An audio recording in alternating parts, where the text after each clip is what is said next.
Well, good morning. How you all doing this morning? I feel that I have to start out things with just making some kind of statement regarding this emergency declaration in our state over the coronavirus. We don't have to be afraid. That's really important to keep in mind. There is some common sense that we need to embrace in this whole thing. If you're sick, you know what? Don't come to church. It's no different than if you had a cold. Don't come to church. It's just, you don't want to pass that on, right? Whether it's a cold or the corona, right? So we have the streaming that is available to everybody. So if you're sick, if you don't feel comfortable as far as coming to church, we have that option for you, all right? Just want to let you know. But it's also important to know that we don't need to be afraid, because he holds the future, and we know that, and we can take comfort and confidence in that, okay? So that being said, today we get into the last message in this series called Lookalikes. And Lookalikes is just a series in which we're looking at those biblical characters who we look like.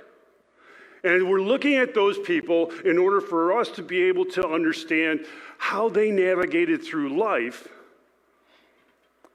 And that will help us to be able to navigate through some of the issues that we have as far as life is concerned. We started out the whole series with Esau, the unfavored one. And we came to understand, Esau was unfavored. His brother Jacob was favored over him. And Esau, it actually got to the point where Malachi wrote that Esau was hated by God. But we came to understand that that's really not true. God loves everybody. But he favors those people who respond to that love. So that was week number one. Week number two, last week, we took a look at Peter, the impatient one. And Pastor Randy talked to us about how Peter's impetuosity, his impatience, led him to try to prove his love to Jesus. But he failed terribly. He denied Jesus 3 times, right? But in his failure, he came to understand that Jesus loved him dearly.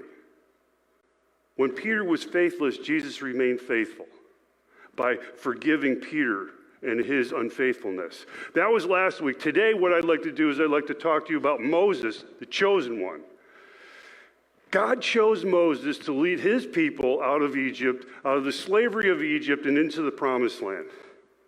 And when I started thinking about this, I was thinking along the lines, you think Moses felt any pressure as far as that goes? I mean, what if he screwed up?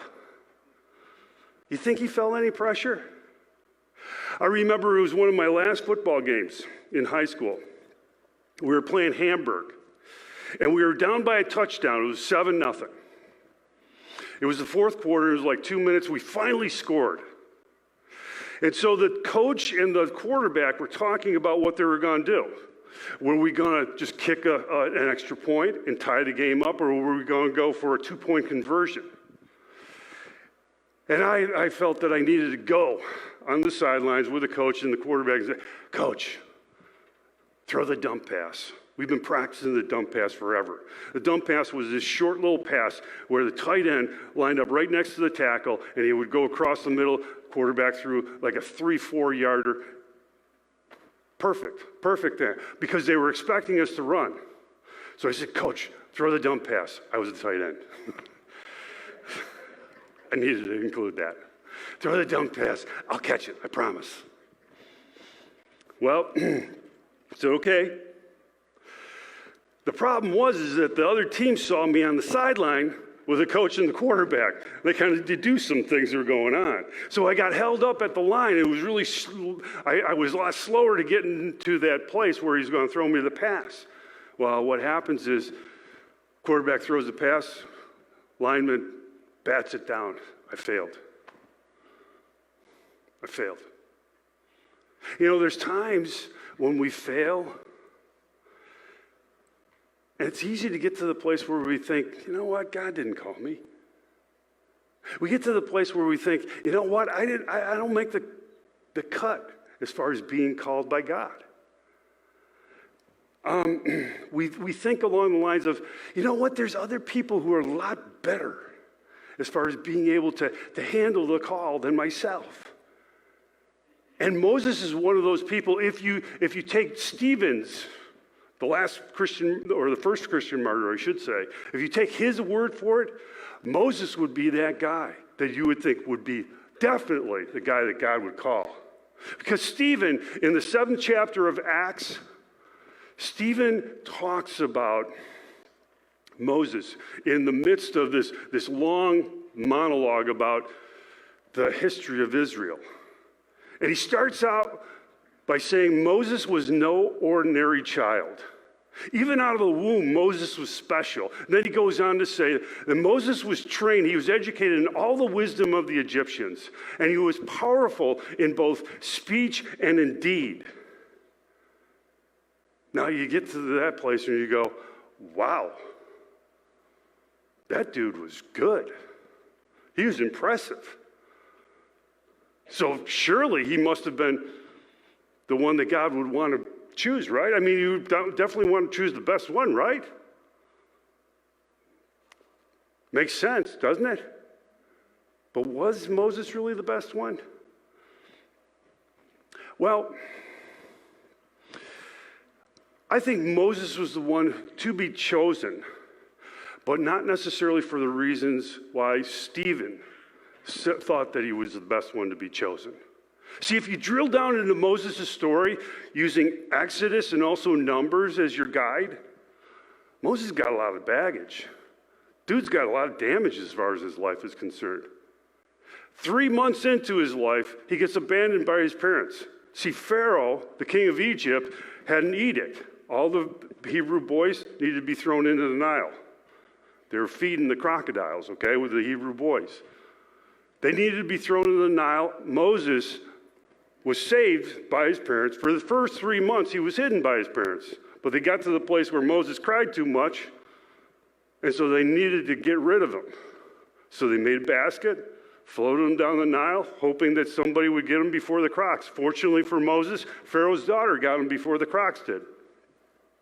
Pharaoh raises him up just like her own. Fast forward 40 years. Moses becomes a sinner. And it's not a little chump change sin. It's not like he ripped off a candy bar from 7-Eleven or lied to his mom. Moses went for the big time sin. He murdered a guy. It was an Egyptian slave taskmaster. He was beating these Hebrew slaves. Moses says, you know what? I'm going to teach you a lesson. And he killed him. So what happens is Pharaoh gets the story. He gets wind that Moses killed this taskmaster. So Pharaoh wants to kill Moses. Moses goes on the lam. He goes to Midian in the Sinai Peninsula. Now, he's in the Sinai Peninsula, and there he comes into this place where he goes from the penthouse to the outhouse. I call it from as high as you can get to as low as you can get. Because what took place was Moses connected with Jethro, his would-be father-in-law. And Moses becomes a blue-collar worker. He's a shepherd. And he shepherds Jethro's sheep, his herds, for 40 years. So by the time that Moses encounters God in the burning bush, dude is old. And that's coming from a dude who's old. He's one of the older people that I know that is older than me. 80 years old. He is old. And he's not only old, but he's also afraid. When God asks him to go back to Egypt, he's afraid he screwed up once. He doesn't want to screw up again. But if he goes back to Egypt, he might not even get a chance to screw up again. It could very well be in a place where he goes to the slammer. Because, once again, there's a warrant out for his arrest in Egypt. Or he gets killed, like Pharaoh wanted to get rid of him, right? He might not even get an opportunity to screw up again. Well, to say the least, God had to do a little arm twisting, and God's not above arm twisting. And so he gets after it, and he twists Moses' arm, and Moses finally says, okay, uncle, or Yahweh. And so Moses goes back to Egypt, and he leads the Israelites out of Egypt and to the promised land, right on the edge of the promised land. He sends in spies. The spies look at, and they go, wow, great land, all kinds of stuff, great stuff here. But there's giants too. People go, giants, not feeling that. Turn around, go back to the Sinai Peninsula. Now he spends 40 years in the Sinai Peninsula. 40 years. And the only consistent thing that he had in those 40 years' time was all the Israelites complaining to him. Where's the water? Where's the food? It was a lot better in Egypt. And Moses is in this place in Meribah. He was just fit to be tied. He couldn't deal with it anymore. And he goes, Lord, they want to stone me. What am I to do? Lord says, talk to the rock. The rock will give the water. Talk to the rock. But Moses is, once again, he's fit to be tied and he's angry. And he goes up and he whacks the rock. Not once, but twice. And the rock turns out to be Jesus. So Moses was disobedient. See, when you drill down into his life, he wasn't all that. He wasn't all that by a stretch. So you got to ask the question, why would God want to choose an old, fearful murderer who, by the way, wasn't so good as far as speaking? He actually had a speech impediment that he said himself he had. Why would God choose him to communicate his love and care for his people? And the short answer is because Moses saw the need of those people. And although it took a lot of arm twisting, he responded to that. See, Moses originally tried to get after, he wanted to rescue his people. That was that whole thing about murdering the taskmaster. He was hoping to try to get a revolution going. He wanted to rescue his people in his own strength and in his own way. But it didn't turn out too well.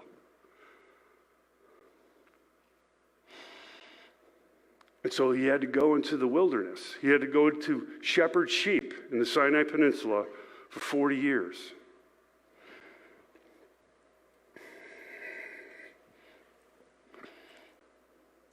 He wanted to be chosen. He was just lacking something that was really important, and that was an understanding of his weakness. That's what those 40 years, the second 40 years, between 40 and 80 years old, that's where those second years came in. He learned one thing: he was weak. And that's the most important thing you can learn, because only when you come to understand your weakness can you partner with God's strength for his glory, not your own.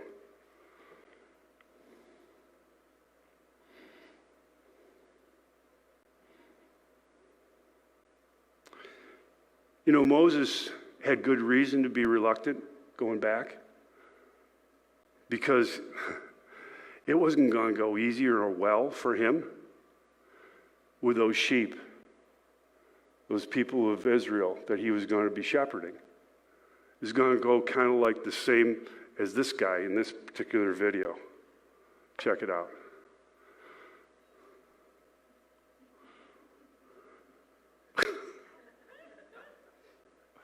Check this out. He's going to get the big hurt. Oh! That was some serious ugliness, wasn't that? Oh yeah, you can turn that off. We don't need to rewind. We don't need to see that again.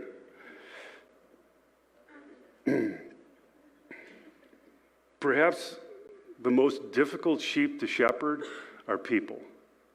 I think they are, without a doubt. He got trucked by the ram, but people will truck you harder than that. You know, I've been thinking, you know, when we raise kids, we basically shepherd the kids, right? We get to the place where we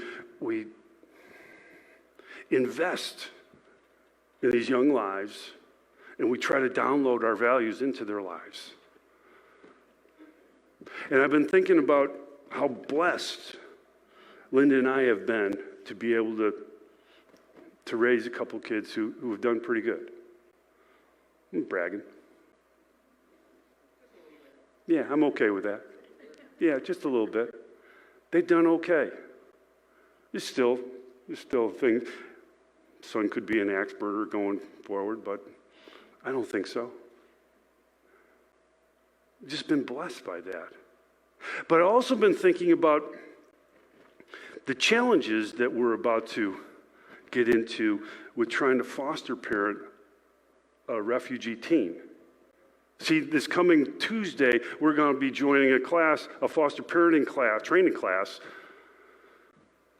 in order for us to be able to foster parent a refugee kid.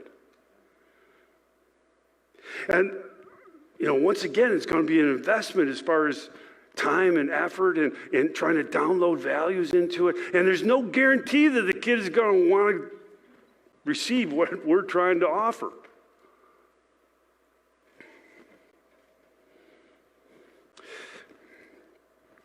Being chosen, and this is really what I'm trying to get at, being chosen is an invitation to enter into the more difficult life. See, Moses wanted an easier life. He was 80 years old. He says, you know what, I'm checking out. I want an easier life. And that's what we get into the place where we want an easier life. But you know what? Being chosen is an invitation for a more difficult, not an easier life. That's the honest truth. But here's the payoff. It's a more purposeful life. Being chosen offers you an opportunity to be involved in a more purposeful life. When we don't have a purpose to get up in the morning, we're just waiting to die, right? We're just waiting to die. So being chosen is actually awesome, although it's more difficult. So how do we hang on to that tension? How do we hang on to the tension by understanding the challenges that are involved with this thing, but also looking at this thing realistically with the right perspective? Micah was a prophet in Israel right after the fall of the northern kingdom in 722 BC. Micah, he spoke for God to especially the kings of Israel.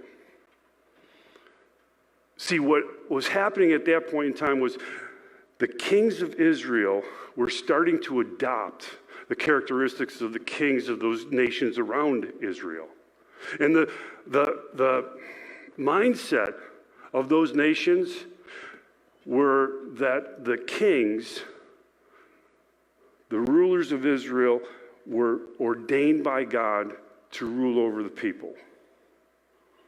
They could do anything they wanted to the people because it was ordained by God. They had what was called by Friedrich Nietzsche a master's morality. This is brutally abbreviated, but I want to try to give you at least an understanding of what a master's morality was in Nietzsche's understanding.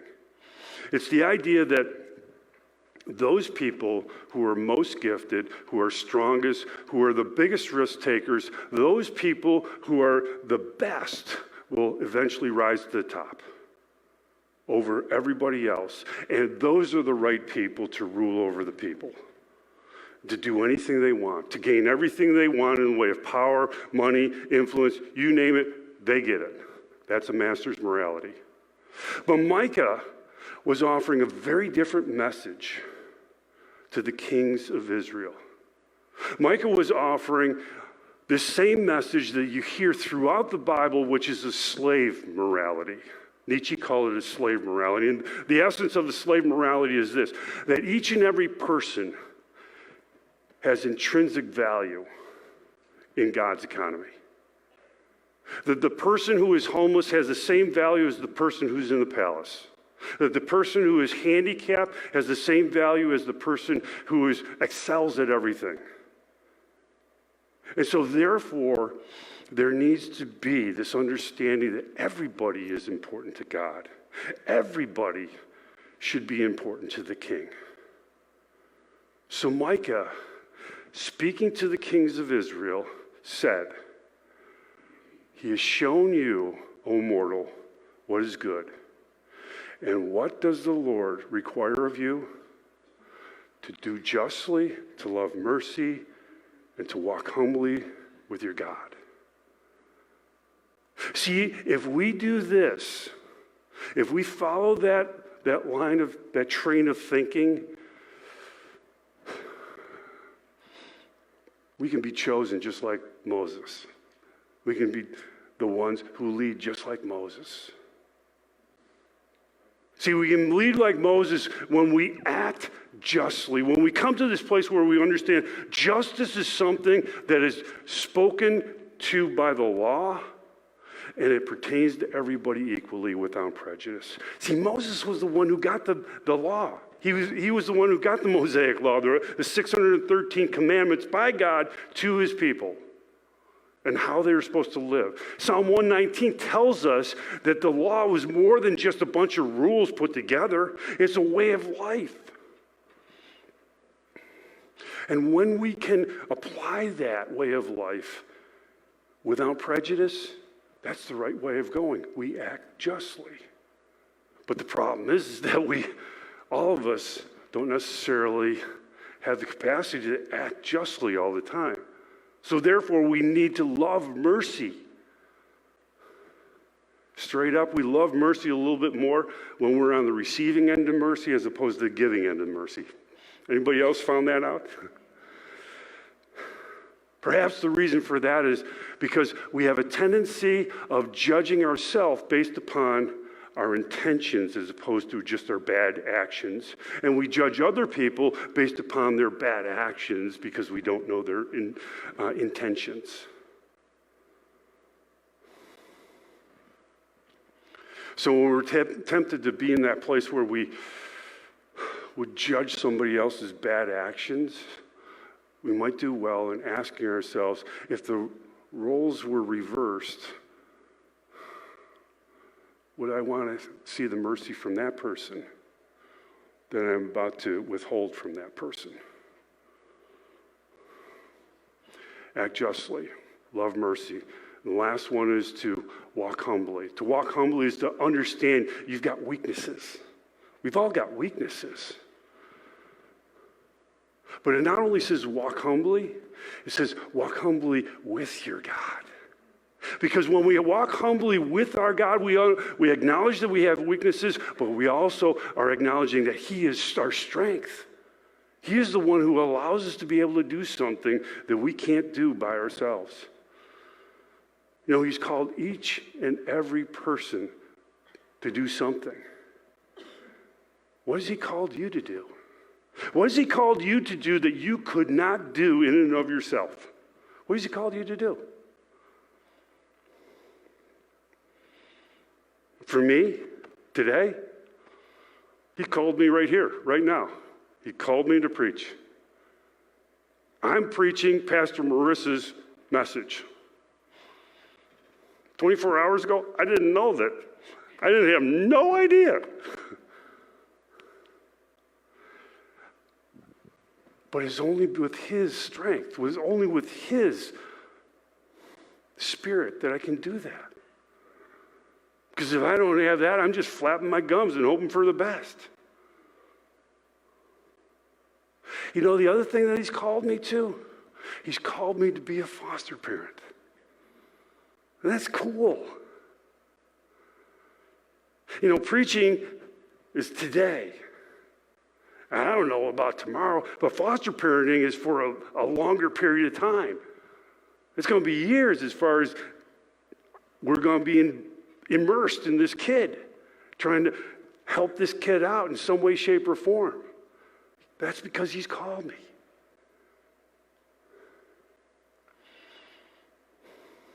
How about you?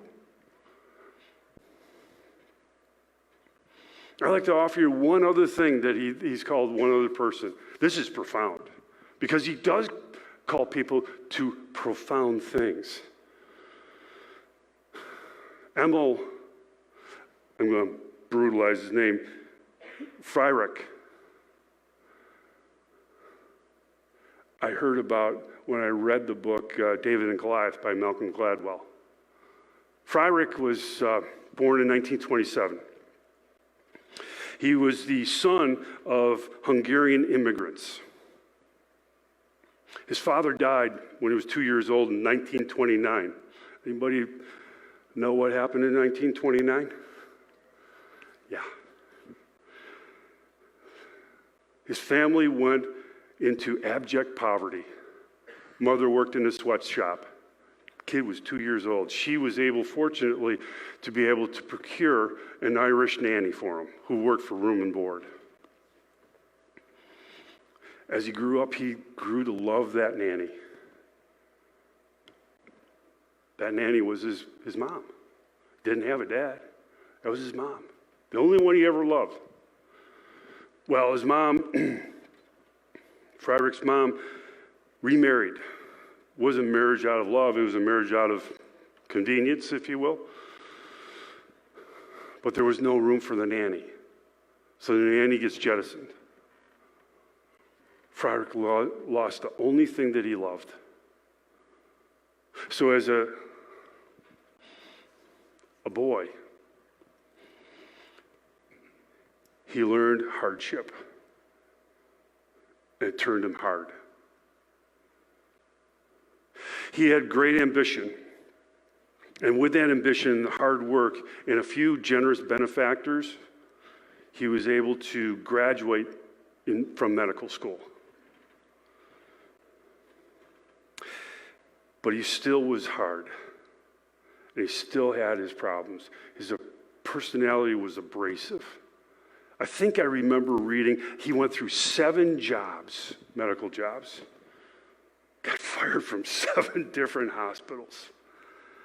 But with each firing came a new job because he was brilliant and because he worked hard. In 1955, he went to the National Cancer Institute. Now, at that point in time, childhood leukemia was terrible. It was a death sentence. It was one of the worst, if not the worst, cancers that you could get. Because what happened was you would bleed out. The leukemia would render your immune system null and void. So you get infections all over the place. And then it would mess with your platelets. So you were not able to clot when you had something going on. So kids would be bleeding out their eyes, their ears, their skin without any breaks. It was just a horrendous place to work. Freireich goes to work there. And unlike the other doctors who basically were trying to make the place more like a hospice care, a palliative care center, where you could just alleviate some of the suffering of the kids, Freireich said, no, we're going to give these kids an opportunity for hope. It's going to hurt, but there's hope. And it was only because of his hardness and his willingness to just disregard his superior's orders that he pioneered transfusion therapy. He came to understand and realize that you needed to pump in all kinds of new blood into this patient in order for the platelets that could actually clot, to be given to this. And he actually stopped the bleeding because that was the primary issue with childhood leukemia. They would bleed out before you could actually attack the cancer. So he pioneered in transfusion therapy. Now, having the opportunity to have the kids prolonged life, he could then go after the cancer. And against his superior's orders, because the superiors were trying chemotherapy treatments, chemicals that would stop cancer for a while, but the cancer would mutate. What Freireich said was, we need to give them a cocktail. We need to give them several different, a combination of chemotherapy. And he was the one who pioneered cocktails, multiple chemicals that allowed cancer, and in this particular case, childhood leukemia, to go into remission against all of his superiors' orders. He did it because he was hardened. God took a damaged man and he did profound things through him. My nephew is alive because of Freireich. I would dare say that many people are alive because of that man that God used profoundly.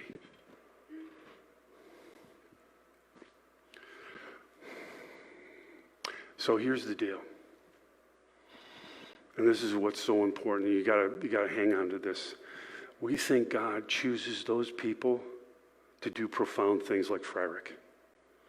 When in reality, God chooses people, very ordinary people like you and me, to do just daily gestures of grace that when are added together make a profound difference. That's why Rabbi Herschel said, when I was younger, I used to admire people who are clever, and now that I'm older, I admire those who are kind. The kindness, the generosity is the thing that motivates us to take on those things that are more difficult, that invites us into a life that is more difficult, but infinitely and more purposeful. That's our takeaway.